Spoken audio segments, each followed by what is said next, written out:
Okay, so how influential do you think social media is on pro wrestling today? I think it is extremely. I feel like it's the best way to put it. It is taken over pro wrestling both in a positive and extremely negative way. It's positive because things like this, the podcast, the fact that like if you win something, you feel more like a wrestler now. Like the reason why I still do is because like I know I'm not gonna go to the WWE. I never had real dreams like that.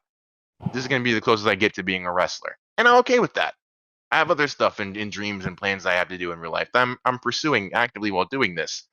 Um, but it's fun, having that little uh, social media aspect. You feel like an actual wrestler. Now, granted, with that, people actually think they're actual wrestlers on here. Um, Keeping too in tune with their kayfabe persona and stuff like that, which I just thought was stupid. D-Pain is literally just another extension of me. It's me turned up to like 11. Um, and anyone who's friends with me who were watching this podcast would attest to that. D-Pain is just an extension of Dewey. Um, but people, I think it's also taken a negative toll because of that.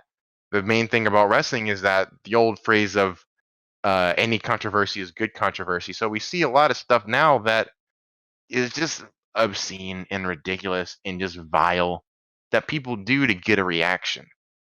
And the reason why they get a reaction is because we know we're going to be talking about it the next day, and we shouldn't. Um, but that's how this community has been lately. It's been like that for a couple of years since Twitter became like back when Ask FM was even a thing. If anyone remembers that, let's hope they don't because it was terrible.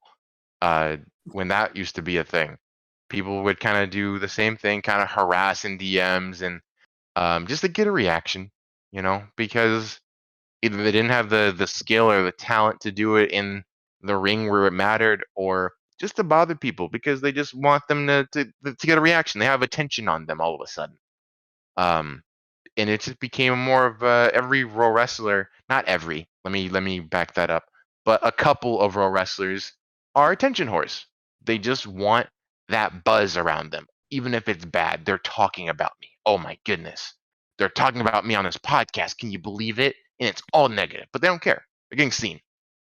Um, Same thing on Twitter. However, I will say that it has done good even with that because there's some people in the community who needed to get out because of the things that they were doing behind the scenes.